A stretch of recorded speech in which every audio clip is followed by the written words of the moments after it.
Bonsoir à tous, bienvenue.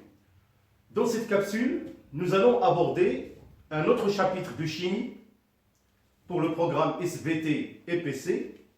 Alors nous allons étudier bien sûr les réactions d'oxydoréduction. Bien sûr, avant de commencer ce cours, j'aimerais bien que vous avez déjà vu pratiquement les capsules qui étudient, ou plutôt qui donnent un rappel concernant la chimie qui est programmée pour cette année, parce que sans ces notions-là, croyez-moi, vous aurez des petites difficultés, bien sûr, à suivre le cours. Alors, que représentent les réactions d'oxydoréduction? Bien sûr, ils font partie de l'ensemble des réactions chimiques, à savoir qu'il y a une réaction entre des réactifs qui vont se transformer pour donner des produits. Alors, vous êtes censé connaître comment établir le tableau d'avancement d'une réaction chimique, comment déterminer le réactif limitant. Vous êtes aussi censé connaître la vitesse volimique de réaction, savoir comment la calculer. Bien sûr, après le cours, dans cette capsule, je vous promets que je mettrai à votre disposition toute une série d'exercices concernant la partie oxydoréduction. Alors, sans trop tarder, nous allons commencer, bien sûr, par définir qu'est-ce que c'est un oxydant et un réducteur. Alors, un oxydant est une entité chimique capable de gagner un ou plusieurs électrons. Par exemple, je vous donne 3 exemples. Les ions argent plus un électron se transforment en argent solide.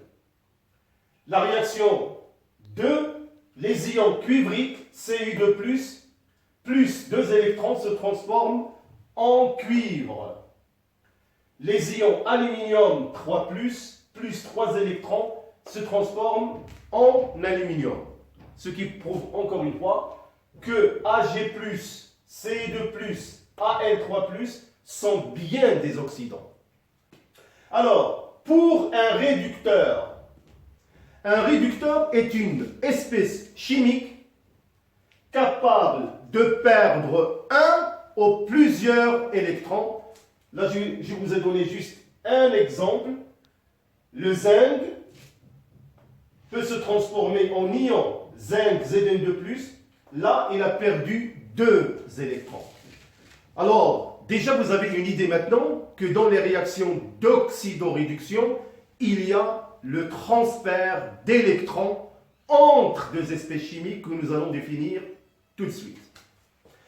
Alors, le couple oxydant-réducteur. Comme je vous ai donné, au cours d'une réaction d'oxydoréduction, il y a un transfert d'électrons entre oxydant et réducteur.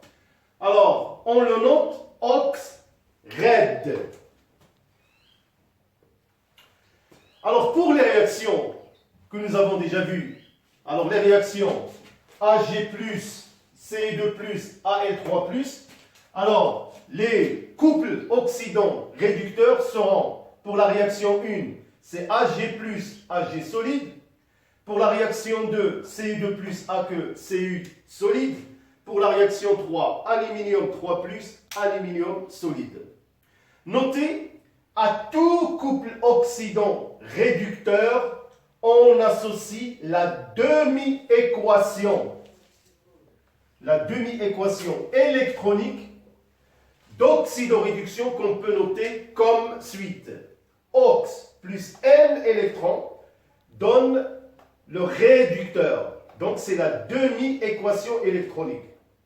Alors, en conclusion, une oxydation correspond à une perte d'électrons. Une réduction correspond à un gain d'électrons. Alors, au cours d'une réaction d'oxydoréduction, un oxydant est réduit et un réducteur est oxydé. Faites très attention. au cours d'une réaction d'oxydoréduction, un oxydant est réduit et un réducteur est oxydé. Alors maintenant, nous allons passer pour parler de comment on peut établir une réaction d'oxydoréduction entre deux couples. Deux couples redox. Alors, la réaction d'oxydoréduction, c'est une réaction qui met en jeu un transfert d'électrons entre ces réactifs, comme je l'ai annoncé. Une réaction d'oxydoréduction fait intervenir l'oxydant OX1 et le réducteur 2 de deux couples oxydants-réducteurs. Donc ce sont deux couples oxydants-réducteurs, OX1, RED1 et OX2, RED2. Alors maintenant, nous allons passer pour savoir de près comment établir une réaction d'oxydoréduction, c'est-à-dire comment établir les demi-équations électroniques et comment déduire la réaction bilan. Et bien sûr, nous allons finir notre capsule par donner un exemple qui va illustrer un peu tout ce qu'on a dit.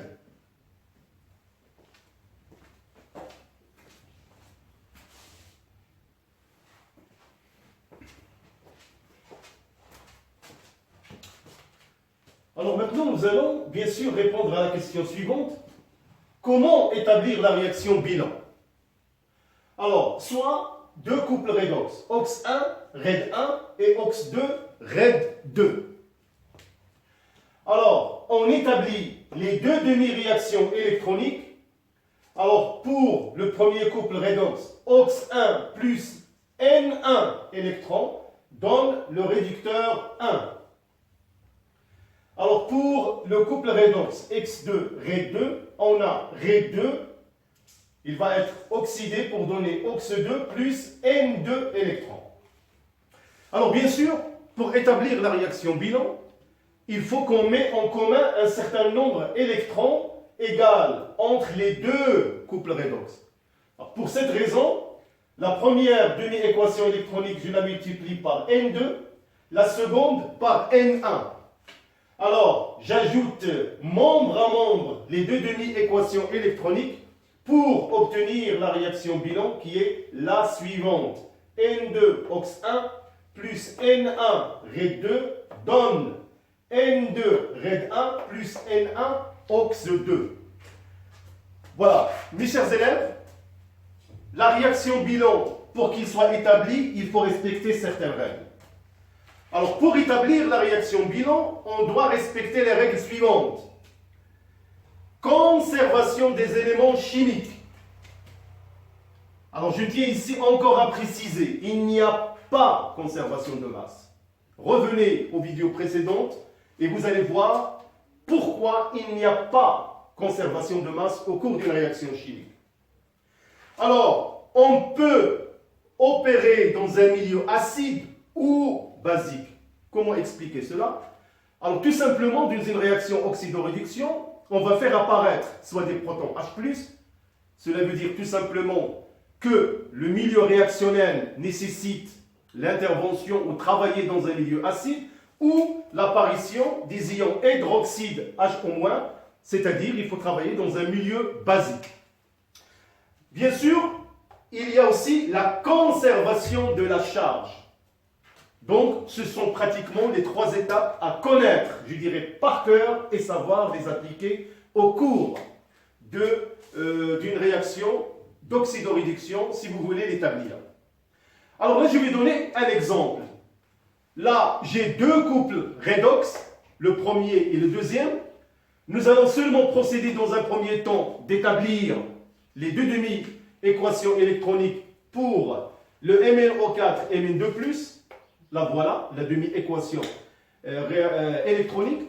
Alors, remarquez que MnO4, donc, plus 5 électrons, mais il y a l'apparition des ions H+, ce qui montre tout simplement que dans ce milieu-là, on a besoin d'un milieu acide.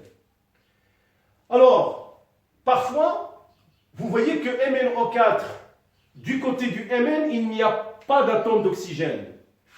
Alors, pour assurer la conservation des éléments chimiques, bien sûr, on ajoute des molécules d'eau. Alors, c'est pareil aussi pour la demi-équation électronique du Cr2O7-2-.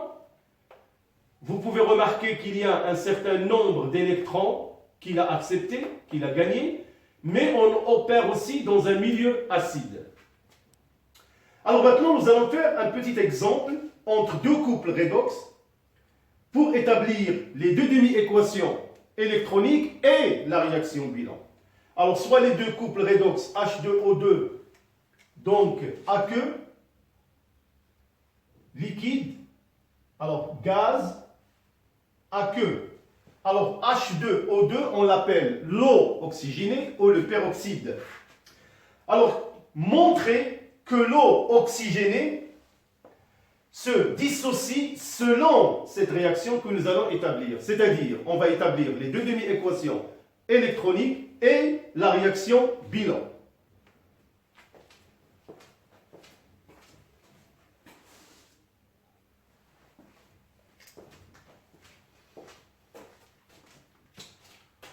Alors donc, nous allons établir la réaction bilan des deux couples redox. Alors, on va établir les deux demi-équations électroniques. Alors, pour le premier couple redox, alors H2O2 et H2O, alors la demi-équation électronique est la suivante. H2O2 plus 2 protons H+, plus 2 électrons, donne 2 molécules de l'eau. Alors, pour l'autre couple redox, O2 gaz, H2O2 aqueux, la demi-équation est la suivante. H2O2 va s'oxyder pour donner de l'oxygène gazeux plus 2 protons H+, pour 2 électrons. Alors, on remarque que de part et d'autre, il y a le même nombre de protons, le même nombre d'électrons qui vont être éliminés. Nous allons additionner membre à membre les deux demi-équations électroniques pour obtenir la réaction bilan de H2O2 aqueux qui donne 2H2O liquide plus O2 gazeux. Donc, on a bien montré que l'eau oxygénée se dissocie selon cette réaction. Ben voilà, mes chers élèves, dans l'ensemble, c'est le cours des réactions d'oxydoréduction. Pour mieux le maîtriser, il n'y a qu'une seule solution. C'est la pratique et les exercices. Et comme je vous ai promis, je mettrai à votre disposition prochainement toute une série de réactions d'oxydoréduction avec d'autres questions, comme je vous ai dit, à savoir comment calculer la vitesse volumique de réaction, comment établir le tableau d'avancement, comment déterminer le réactif limitant, comment déterminer le T1,5, et il y en a d'autres questions qui vont certainement vous permettre d'aborder le deuxième grand chapitre des acides et les bases dans les meilleures conditions. Je vous remercie pour votre aimable attention. Je vous dis à bientôt et bonne soirée.